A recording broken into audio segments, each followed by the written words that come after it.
दोस्तों आज हम बात करेंगे उन लीजेंड्स की जिन्होंने पूरी दुनिया को हंसाया, जिनको टीवी पर देख देख कर हम खूब हंसे, लेकिन जिन लोगों ने आपको हंसाया वो खुद अपनी ज़िंदगी में कितना रोए वो आपको आज पता चलेगा। आप ही में से ऐसे कई सारे लोग होंगे जो कि बहुत हंसते होंगे, लोगों को भी बहुत हंसाते होंगे, लेकिन अंदर ही अंदर खुद टूटे हुए होंगे, अंदर ही अंदर खुद रो रहे होंगे।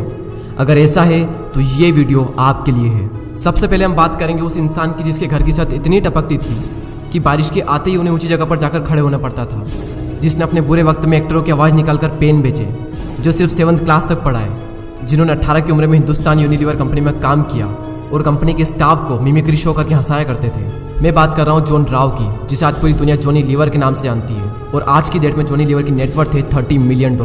जॉनी लीवर कहते हैं कि तू बस मेहनत कर, क्योंकि जब परमेश्वर की रोशनी आती है तो हमारे अंदर एक ताकत आ जाती है। और ये तो कुछ नहीं, इसके आगे जो कहानी मैं आपको सुनाने जा रहा हूँ उसे सुनकर आपके रोंगटे खड़े हो जाएंगे। ये कहानी है उस इंसान की जो मरने के बाद भी लोगों के दिलों में राज करता है। इस इंसान ने पूरी दुनिया को हंसाया, लेकिन इनका शुरुआती जीवन बहुत ही संघर्षमय रहा।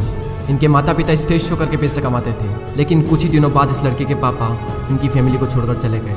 अब पूरी फैमिली की रिस्पॉन्सिबिलिटीज उनकी माँ पर आ जाती है। जब ये लड़का 6 साल का था तब एक दिन उनकी माँ स्टेज शो कर रही थी और उसी वक्त उनकी आवाज़ चली गई। वहाँ पर बैठी ऑडियंस बहुत ही गुस्सा होने लगी। तभी उस 6 साल के बच्चे ने आकर अपनी माँ जैसी एक्टिंग की और उनकी आवाज़ निकालकर उस स्टेज शो को पूरा किया। लेकिन दुर्भाग्य ये था कि उस स्टेज शो के बाद उनकी माँ की आवाज़ कभी वापस नहीं आई। और उससे भी बुरा तो तब हुआ जब वो 8 साल के थे, तब उनकी माँ की मेंटल हालत बिगड़ गई, जिसकी वजह से उन्हें मेंटल हॉस्पिटल में भर्ती करना पड़ा। लेकिन इन सब के बावजूद भी ये बंदा परिस्थितियों के आगे झुका नहीं। इन्होंने खुद के स्टेज शो करना शुरू कर दिए और इनका टैलेंट सिर्फ स्टेज तक ही सीमित नहीं था। इनके टैलेंट को पहचानते हुए इन्हें फिल्म इंडस्ट्री में शामिल किया गया और इनकी पहली film I making a living. और इस फिल्म के बाद भी उन्हें कई सारे ऑफर्स आने लगे।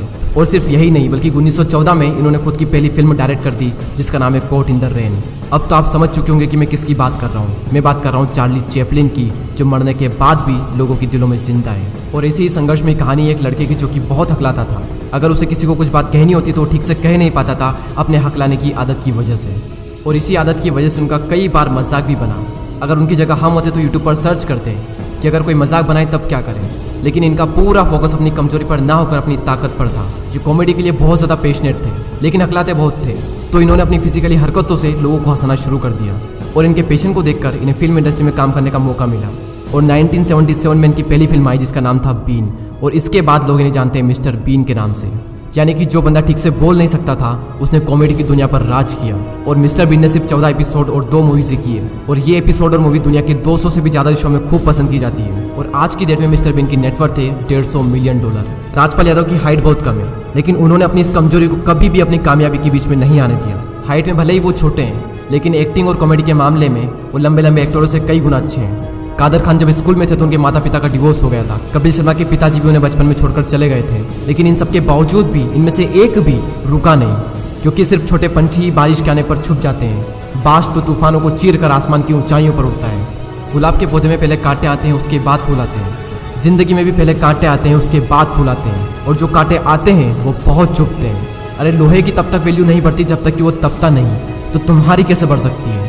तुम्हारी वैल्यू भी उस लोहे की तरह तब तक नहीं बढ़ेगी जब तक कि तुम तपोगे नहीं। तो जब भी तुम अपने हालातों को दोष देने लगो और ऐसा लगे कि जिंदगी बहुत ही टफ है, तब Johnny Lever, Charlie Chaplin, Mister Bean, Kader Khan, Rajpal Yadav, Kapil Sharma, इनकी स्टोरी को याद कर लेना। जब लगे कि मेरी हाइट कम है तो राजपाल यादव का चेहरा आपके सामने आना चाहिए। जब लगे कि मेरा रंग सांवला है तो जॉनी लीवर का चेहरा आपके सामने आना चाहिए। जब लगे कि मैं हकलाता हूँ, मेरी आवाज़ ठीक नहीं है, तब मिस्टर बीन का चेहरा आपके सामने आना चाहिए। अरे तुम क्या अपने हालातों को दोष देते हो? इस दुनिया में कैसे कैसे लोग हुए जो कि कहाँ से कहाँ पहुँच गए। उनकी लाइफ की सिचुएशन इतनी खराब थी, उसके बावजूद भी वो उस लेवल पर पहुँचे जिसकी दुनिया सोच नहीं सकती।